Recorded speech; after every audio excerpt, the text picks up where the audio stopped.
I am Ferdinand Marcos, and I am the President of the Republic of the Philippines. I stand today on behalf of 110 million Filipinos.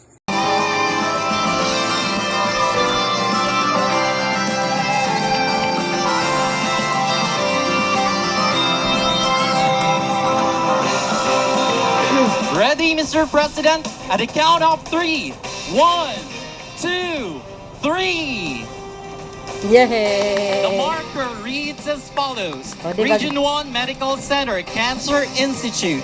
The R1MC Cancer Institute is one of the multi-subspecialty service centers envisioned to provide accessible, safe, and quality patient care, inaugurated under the administration of His Excellency Ferdinand R. Marcos Jr., President of the Republic of the Philippines. Yay. Through the initiative and leadership of Joseph Roland O. Mejia, MD, Medical Center Chief 2. Maraming salamat po, mahal na Pangulo. Ngayon, iniimbitahan po natin ang Pangulo para sa isang facility tour sa ground floor ng R1MC Cancer Institute, kung saan matatagpuan ang mga kagamitang medikal. Kasama po ng Pangulo sila DOH Undersecretary Glenn Matthew Bagao at Dr. Mejia. Nandito rin po si Dr. Ralph Lazarus Rapacon, ang head ng Cancer Institute, upang magbigay ng briefing patungkol sa R1MC Cancer Institute. Oh, you see guys? Sinong sabi walang pa-project ang Pangulo? Sige nga. Ha? Sige. Sabay ganun, ano? Yan ba? Walang proyekto? 3 years pa lang siya, no? Kala nyo, ha? Gagalitin nyo ako talaga, eh. Ha, mga DDS? Sabay ganun, ano? Shoutout sa inyo, mga best. Kasi mga kababayan, ang yayabang nila, sabi kasi walang project. Papapakita ko daw. Oh. Sinasabi nila sa akin sa comment section. Lagi nilang sinasabi yung flood control. Sa puntong ito, ini-inspeksyon ng Pangulo ang City Simulation Room, ang unang hakbang sa pagpaplano ng radiation therapy. Dito kinukuha ang high resolution na mga imahe na tumutulong sa aming medical team na matukoy ng tama ang lokasyon ng tumor at mga kalapit na normal na bahagi ng katawan. Mahalaga ito upang masigurado ang ligtas at eksaktong paghatid ng radiation na naaayon sa pangangailangan ng bawat pasyente. Sarap sa feelings, ano? Pag ang Pangulo ay masipag, ang daming proyekto. Shoutout sa mga DDS. Mga DDS, paano yan? Ayan na naman ang video na i-upload natin. Spreading all over the media yan. Yan mo, walang project ang Pangulo. Sunod naman na ini-inspect ay ang brachytherapy room, kung saan sinasagawa ang internal radiation therapy. Wow. Sa pamamarang ito, ang mga radioactive na materyales ay pansamantalang inilalagay malapit o direkta sa loob ng tumor. Yeah. Dahil dito, maaaring magbigay ng mataas na dose ng radiation sa mismong tumor habang kaunting epekto lamang ang natatanggap ng mga malalapit na malulusog na tissue. It is especially effective for cancers of the cervix, uterus, prostate, and breast. Ganda, no, guys? Ina-upload ko talaga ng buo yan. Para yan kita nila, gusto ko buo. Para satisfied sila manood, no? Kung manood ang mga DDS, thank you. Kasi ito, hindi lang po sa isang kulay lang. Ito, para ito sa sambayan ng Pilipino, hoy. Mga Antay Marcos. Ano ngayon? Tinutulig sa inyo ang Pangulo walang project? Tingnan nyo naman, oh. Ay, sus, kayo talaga, ilalatag ko sa harap nyo mga proyekto nito. Sabi ko sa inyo, eh. Shoutout sa mga taga-Dagupan. Ang ganda naman ng medical center nyo. Sana all. Diba guys? Abangan natin yung mga malalaking proyekto ng Pangulo. Sa puntong ito ay ini-inspect po ng ating mahal na Pangulo ang Linear Accelerator o LINAC, isang advanced equipment para sa radiation therapy. Nagdi-deliver po ito ng high-energy x-rays sa mismong tumor site gamit ang image guidance at real-time motion tracking. Gamit po ng LINAC, maaari po nating gamutin ang mga complex na cancer with accuracy, safety, and efficiency. Wow, ganda. Oh, naku, high-tech ito guys ha. Naku, high-tech talaga.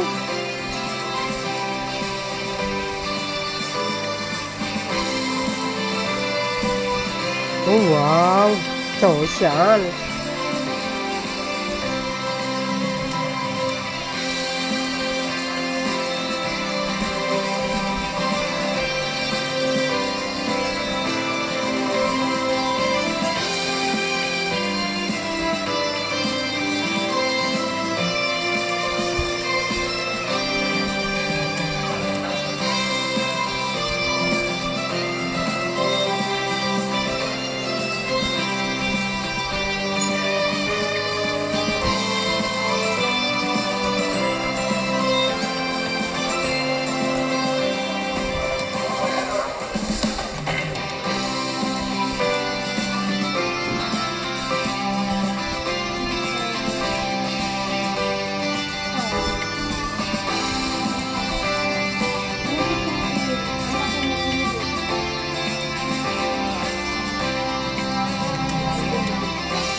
Alam niyo mga kababayan, nakakalungkot pag mag-ena ang termino ni Pangulong Marcos Jr. Nahihinayang ako. Yung galing niya ba? Bata-bata niya pa oh. Dito po nagtatapos ang ating tour of the R1MC Cancer Institute ground floor. May we invite the President to please proceed to our program venue. Thank you. Wow, ganda ng medical hospital nila.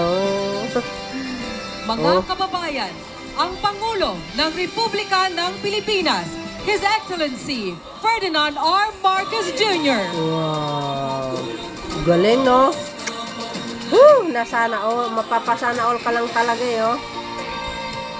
Ang laki niyan, Maaari na guys. pong maupo. Magandang hapon po. Andito po tayong lahat para sa inaugurasyon ng Region 1 Medical Center Cancer Institute. Oh. Para po sa kanyang welcome remarks and overview patungkol sa R1MC Cancer Institute, inaanyayahan po natin ang Region 1 Medical Center Chief, Dr. Joseph Roland Mejia.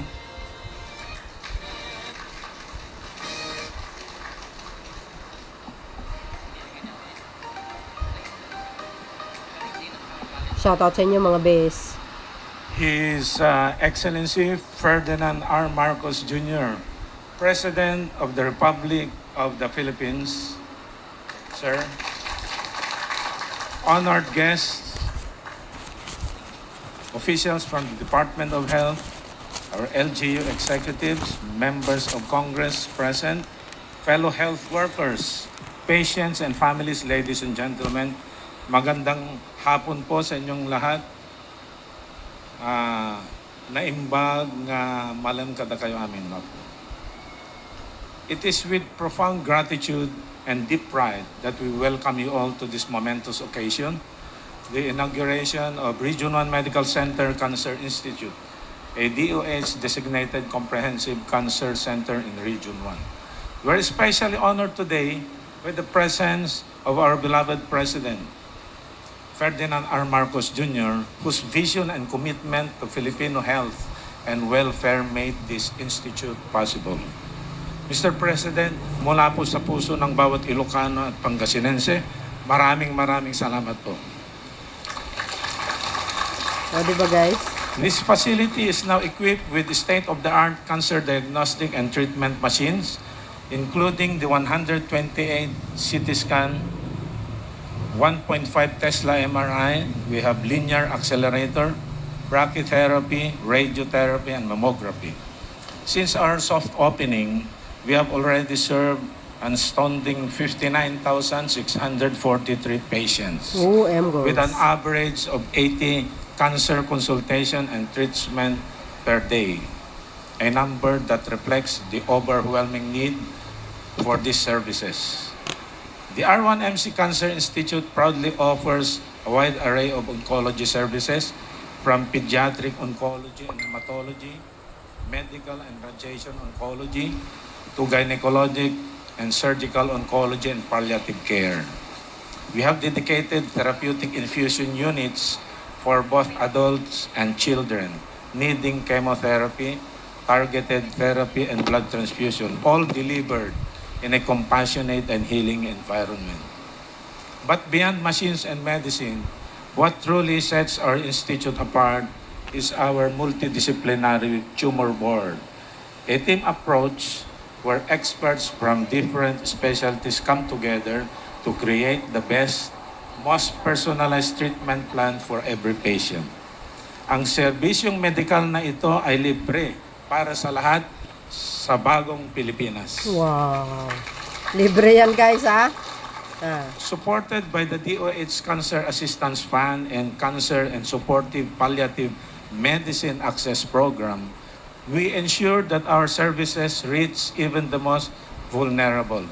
This fills in the gap where PhilHealth and Malasakit may fall short and stands as a social protection initiative, making sure that no Filipino with cancer is left behind due to poverty. Soon, with the construction of our nuclear medicine building, we'll be offering scintigraphy and radioactive iodine treatment, further solidifying our commitment to becoming one of the premier provider of cancer care in Northern Luzon. Mr. President, we stand here today not just in celebration of a building, but a vision fulfilled, a future where no Pangasinenses and Ilocano have to travel far to be treated with cancer. Ang bawat pader ng institusyong ito ay simbolo ng pag-asa, ang bawat kagamitan ay kasangkapan ng buhay, at ang bawat manggagamot dito ay handang tumindig para sa bayan. Lastly, we express our deepest and more heartfelt gratitude to you, Mr. President, for approving House Bill 1001, authored by our Congressman Ramon Gico Jr., Congressman Christopher De Menecia, and Congressman Art Celeste, and signing it into law as Republic Act 12203, increasing the bed capacity of Region 1 Medical Center from 600 bed to 1,500 bed. Thank you po. Wow, galing. In closing, let me remind of the guiding words we uphold. Sa bagong Pilipinas, bawat buhay mahalaga. Thank you, Mr. President, for believing in us, for standing with us, and for ensuring that this Cancer Institute would not just be a facility, but a beacon of healing and hope. Mabuhay ang bagong Pilipinas, mabuhay ang DOH at R1MC, mabuhay po ang buong sambayan ng Pilipino. Yay. Maraming salamat, Dr. Mejia. Ngayon, para sa mensahe mula sa Department of Health, inaanyayahan po natin si Undersecretary Achilles Gerard Bravo.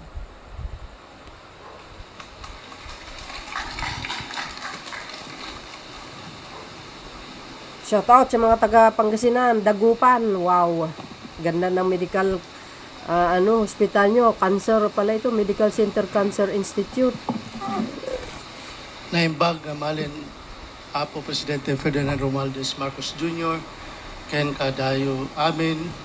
Good afternoon, Mr. President.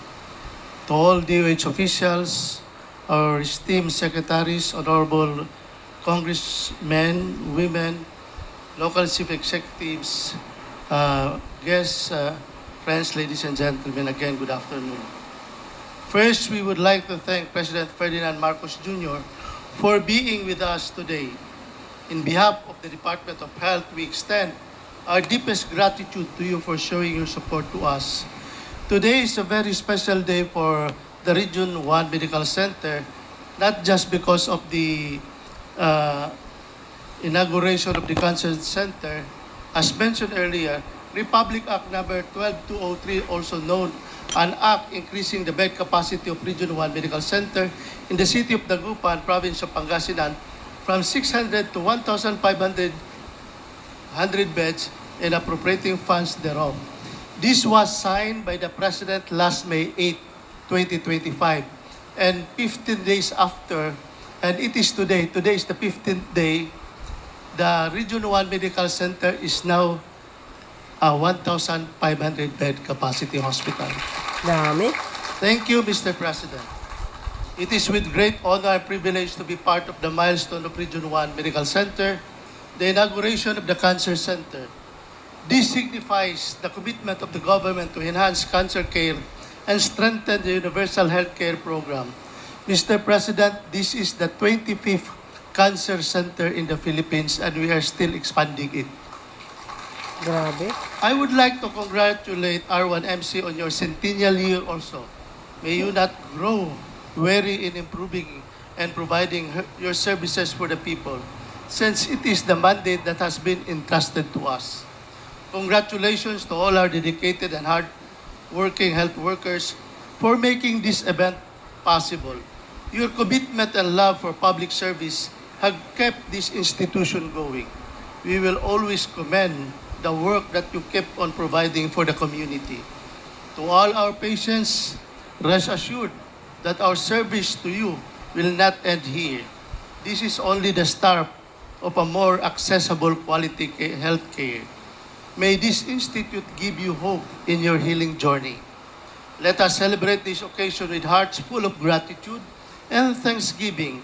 May there be another 100 years for this institution to ensure excellent care for all Filipinos.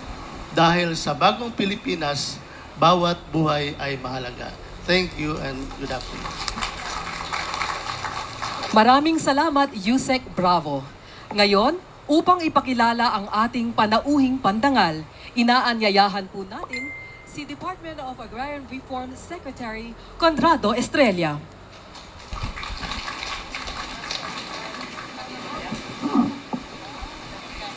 At atong tanagagikira sa Presidente na Republika ng Pilipinas, His Excellency Ferdinand R. Marcos Jr. Yay! Ganda nung ano nila guys, no? Yung Thank you. medical center. Oh, laki. Agrarian Reform Secretary Conrad Estrella. Dami, ganda ng ano, oh. Pangasinan 4th District Representative Maria Georgina de Venecia. I think it's the first time I've called you by your full name. Pangasinan Provincial Governor Ramon Guico, Dagupan City Mayor Belen Fernandez, Department of Health Undersecretary Achilles Gerard Bravo, and other DOH officials, Region 1 Medical Center Chief Dr. Joseph Roland Mejia, fellow workers in government, distinguished guests, ladies and gentlemen, magandang hapon po sa inyo lahat. 100 taong na ang lumipas, pero nananatili pa rin ang layunin ng Region 1 Medical Center o R1MC ang magsilbi, mag-aruga at tumugon sa pangangailangan ng ating mga kababayan. Mula noon hanggang ngayon, dito po tumatakbo ang mga taga-Dagupan at karatig probinsya para magpagamot. Isang siglo ng serbisyo, isang siglo ng pag-aaruga sa mga nangangailangan. Kaya naman, sa pagdiriwang natin sa ika-100 taon ng R1MC, isang malaking karangalan din para sa akin ang makasama kayo ngayong mahalagang okasyong ito, ang pagbubukas natin ng Region 1 Medical Center Cancer Institute. Wow! Ito ay isang bagong pasilidad na tutugon sa isa sa pinakamatinding hamon ng ating panahon, ang cancer. Noong panahon ng aking ama, na itayo ang ilang specialty hospitals sa Metro Manila. Kabilang dyan yung Heart Center, yung National Kidney Transplant Institute, yung Philippine Lung Center, yung Children's Hospital. Ngunit hindi sapat na nasa kamay nilaan lang ang pagamutan. Kailangan natin ilapit ang serbisyo na ito. Alam naman natin kung gaano kahirap ang bumiyahe, lalo na kapag may karamdaman. Kaya malaking bagay ang pagkakaroon ng kumpletong serbisyo dito sa lalawigan. Ang Cancer Institute na ito ay magkakaroon ng mga modernong kagamitan. Yung aming nakita is state of the art. Para akong nasa ospital sa Singapore. Ganong kabago yung mga modelo na ginamit na naidala rito from Germany at saka karamihan from Germany. No? Wow. Buti yan, para maraming matulungan. Gumagamit tayo ng lahat ng modernong kagamitan. Katulad para sa radiotherapy, ng nuclear medicine, brachytherapy, chemotherapy at palliative care. Noon pa man, sinabi ko na, kahit anong ganda ng ating ekonomiya, kahit gaano karami ang trabaho o taas ng sweldo, hindi ito nararamdaman ng ating mga kababayan kung may iniindang sakit. Ayun, no? Kaya tayo po ay nakatutok sa pagsasaayos ng papalakas ng ating healthcare system. Patuloy po ang administrasyon sa pagtatayo ng DOH Specialty Center. Ito po ay mga unit o departamento sa ospital na may angkop na kasanayan at kagamitan para sa sakit ng puso, sa sakit ng baga, bato, cancer. Ito po ay isang leksyon na natutunan natin nung dumaan tayo sa pandemya. Dahil ang talagang nakatulong sa mga kababayan, lalong-lalo na nung sa simula, nung wala pa natin, hindi pa natin masyadong naunawaan kung ano ba talaga yung COVID, ano ba yung gamot dyan, ano ba yung dapat gawin dyan. Ang mga nakatulong talaga ay yung specialty hospitals. Kasi kahit na specialize sila sa atay, sa kidney, sa heart, pero sa baga, marami silang na binuksan nila ang kanilang mga ospital at doon na nagpuntahan at dahan-dahan natuklasan natin kung paano gamutin ang COVID nung panahon na yon. Ngunit ang maliwanag na naging leksyon dyan ay sabi namin sa Manila lamang. Hindi naman, paano naman yung nasa labas? Dahil pag napuno na yan, kahit na sino hindi na pwede, tapos yung mga taga-Visayas, yung mga taga-Mindanao, kahit dito sa Luzon, and layo-layo, lalo na nung COVID, ang hirap bumiyahe, paano naman gagawin ng mga nagkasakit? Kaya sabi namin, gawin natin, ikalat natin ang specialty centers, kagaya nitong cancer center na binubuksan natin ngayon. Kaya hindi lang cancer, kung hindi lahat po ng ibang specialty ay gagawin po natin sa mga ospital. Marami pa tayong gagawin para sa cancer. Noong Disyembre, binuksan ko ang OFW Hospital, Bagong Pilipinas Cancer Care Center sa Pampanga naman. Wow. Upang matugunan ang pangangailangan para sa mas makabagong pagamutan. Ngayon naman, layunin din natin na mas maraming kababayan pang mabigyan ng tulong sa hatid ng Cancer Assistance Fund. Ang programang ito ay nagbibigay ng hanggang 150,000 piso na tulong sa cancer patient para sa pagpapagamot at mga diagnostic na test. Paano naman ito makukuha? Dala ang inyong mga medical abstract o reseta o treatment plan. Pumunta lamang po kayo sa isa sa 34 na DOH accredited hospital sa buong bansa. Kabilang na po rito itong R1MC.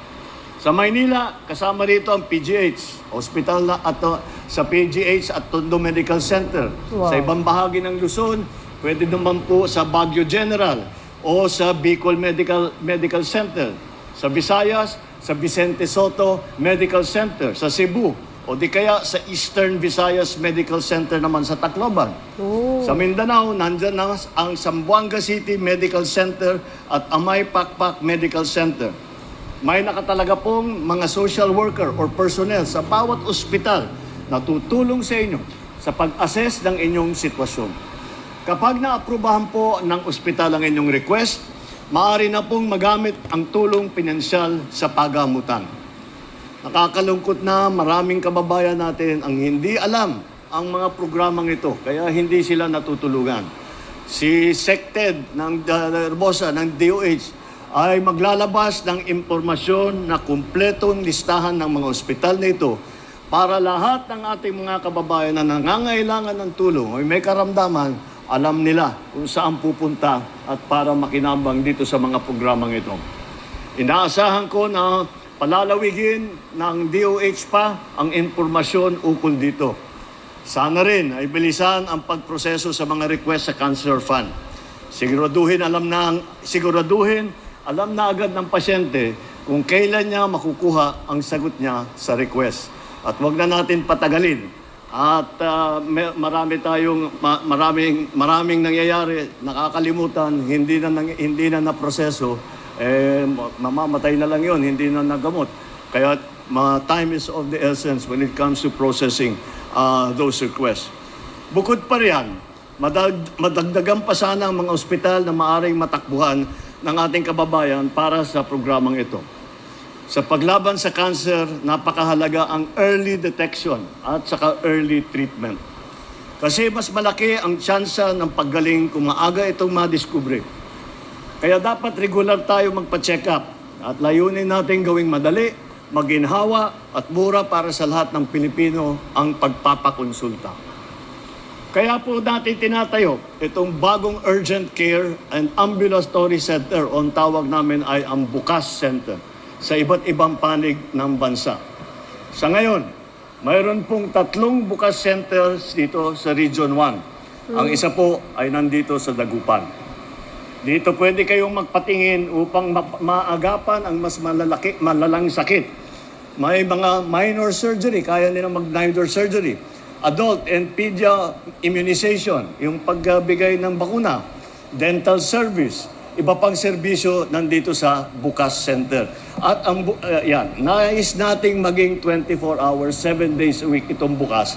Dahil ang sakit, wala namang pinipiling oras. Tama. Nais din nating dumami pa ito para mas maraming mabigyan ng dekalidad ng serbisyong pangkalusugan. Imo-monitor ng DOH ang mga kagamitan sa Bukas Center para pagka nasira, ayusin agad. Dahil hindi pwedeng magantay ang taong bayan, lalong-lalo na ang pasyente. Isa pa, meron ding libreng bakuna para sa human papillomavirus or HPV ang DOH. Wow. Ito po ay para sa pag-prevention ng cervical cancer at iba pang cancer na dulot ng HPV. Kailangan lang pong malaman ng mga kababayan natin ang mga serbisyon to. Kaya inaatasan ko ang DOH, tutulungan po namin hanggat maaari na palaganapin ng impormasyon ukol dito. At hindi binibigyan suporta ang mga pananaliksik at pag-aaral ng makabagong teknolohiya panglaban sa kanser. Dahil ang bawat bagong impormasyon o nadiskubring kaalaman ukol sa kanser ay maaring makapagligtas ng ilang buhay. Bago ako magtapos, nais kong batiin ang ating mga magigiting na health care workers.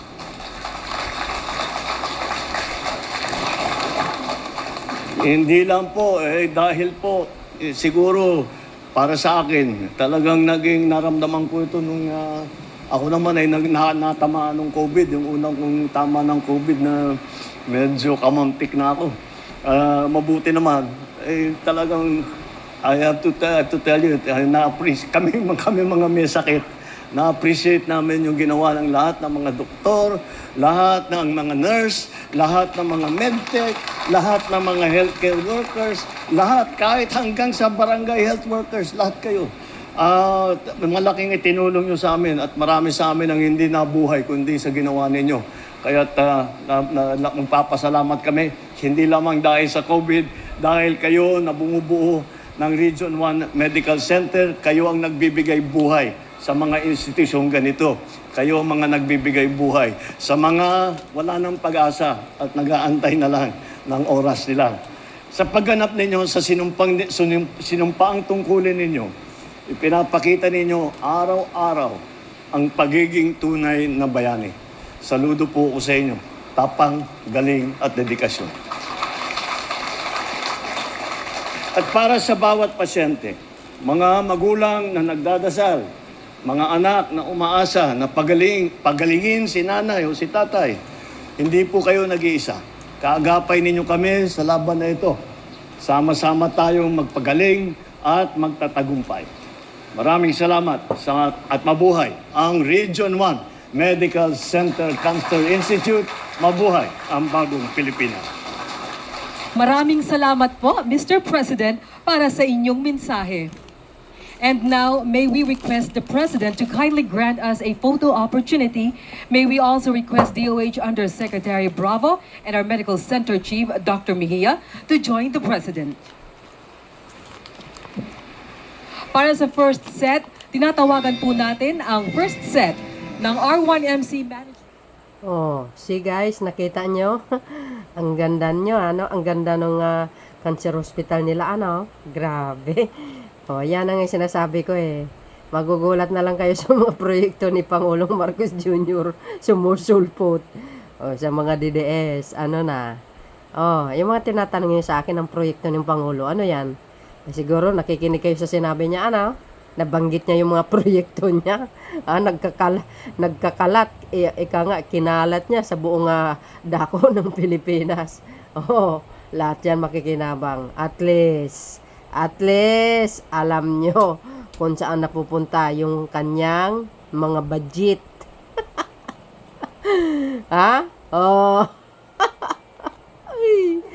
Alam niya kung saan niya ilalaan ang pera ng bansa. Hindi tulad ng mga amon nyo. Walang pinuntahan. Hindi kayang ipaliwanag. Ay, nako. Abangan nyo guys ang mga magagandang proyekto ng Pangulo. Okay? See you again guys on my next upload video. Bye and babus. God bless Philippines. Congratulations sa mga taga-Dagupan. Ay, sa mga Pangasinan. Uy, congratulations sa inyo. Ang ganda naman ng cancer center nyo. Libre pa. Di kayo naloka. Oh, mga dides. Libre yan. Pwede kayo dyan. So, yun guys. Thank you for watching. Don't forget to like. Okay? Follow me. Babu!